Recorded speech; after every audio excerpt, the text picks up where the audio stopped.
నిజామాబాద్ జిల్లాలో ఒక దొంగ కానిస్టేబుల్ని కత్తితో పొడిచి చంపేసినటువంటి ఘటన పోలీసు శాఖ మొత్తాన్ని కూడా జిల్లా ప్రజానీకాన్ని మొత్తాన్ని కూడా దిగ్భ్రాంతి గురి చేసింది.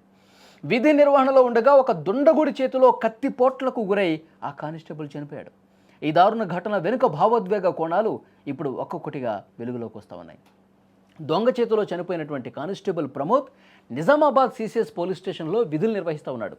కొద్ది రోజుల కిందట ఎస్ఎఫ్ఎల్ అంటే ఫోరెన్సిక్ రిపోర్ట్ డ్యూటీ మీద హైదరాబాద్ వెళ్ళారు. అక్కడ తన విధులు ముగించేసుకుని నిన్ననే నిజామాబాద్ చేరుకున్నాడు. రాగానే సిసిఎస్ ఠాణాలో రిపోర్ట్ చేశారు. డ్యూటీలో జాయిన్ అయిన తర్వాత ఒక దొంగను పట్టుకునే బాధ్యత ఆయనకు అప్పగించారు. కానీ ఆ పని ఆయన పాలిట యమపాశం అవుతుందని ఊహించలా. కొన్ని గంటల కిందట డ్యూటీ పూర్తి చేసుకుని సంతోషంగా వచ్చిన ప్రమోద్ ఆ దుండగుడి చేతిలో దారుణంగా ప్రాణాలు కోల్పోయినటువంటి పరిస్థితి ఉంది. నాగారం ప్రాంతానికి చెందినటువంటి పాత నేరగాడు రియాజ్ను బైక్ చోరీ కేసులో అదుపులోకి తీసుకోవడానికి కానిస్టేబుల్ ప్రమోద్ అక్కడికి వెళ్ళాడండి.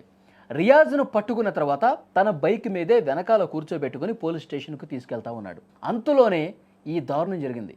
పోలీస్ స్టేషన్కి వెళ్తున్న సమయంలో అప్పుడే ఆ దొంగ ఒక ప్లాన్ ప్రకారం ఉన్నాడు. ఒక పకడ్బందీగా ఒక ప్లాన్ అమలు చేశాడు. తన దగ్గర లోపల షర్ట్ లోపల ఒక కత్తి పెట్టుకుని లోపల ఒక ప్లాన్ ప్రకారం ఉన్నాడు. దారిలో వేసేద్దామని చెప్పి ముందే అనుకున్నాడు. వెనక నుంచి ఒక్కసారిగా మార్గ మధ్యలో ఎవరు లేరు అనుకున్న టైంలో, పబ్లిక్ ఎవరు పెద్దగా లేరు అన్న టైంలో తన వద్ద ఉన్న కత్తిని తీసుకొని ప్రమోద్ ఛాతిలో బలంగా పొడిచాడండి. ఆ నిందితుడు ఆ కానిస్టేబుల్ ఛాతిలో చాలా బలంగా ఒక్క దెబ్బకు పొడిచి దుర్మార్గంగా ప్రవర్తించాడు. కానిస్టేబుల్ ప్రమోద్పై మళ్ళీ దాడి చేస్తుండగా అట్నుంచి వస్తున్నటువంటి ఒక ఎస్ఐ దీన్ని గమనించి నిందితుడు రియాజ్ని పట్టుకునే ప్రయత్నం చేశాడు.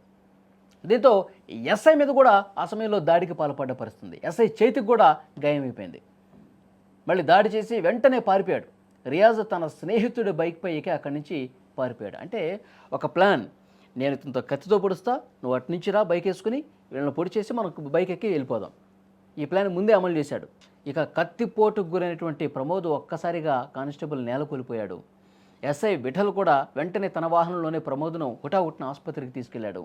కానీ వైద్యులు బాగా ట్రై చేశారు, కానీ తీవ్ర గాయాలు కావడంతో ఆ హెడ్ కానిస్టేబుల్ చనిపోయిన పరిస్థితుంది. సో చాలా దారుణం. ఒక దొంగ కానిస్టేబుల్ని అసలు ఏమాత్రం భయం లేకుండా పొడిచి చంపేశారంటే మొత్తం జిల్లానే కాదు రాష్ట్రం మొత్తం కూడా సంచలనం అయిపోయినట్టు పరిస్థితుంది. పోలీసు శాఖ నివ్వెరపోయింది. దొంగల చేతిలో పోలీసులు చచ్చిపోవటం ఏంటని చెప్పి చాలా ఒక బాధ కనిపిస్తుంది పోలీసు శాఖలో.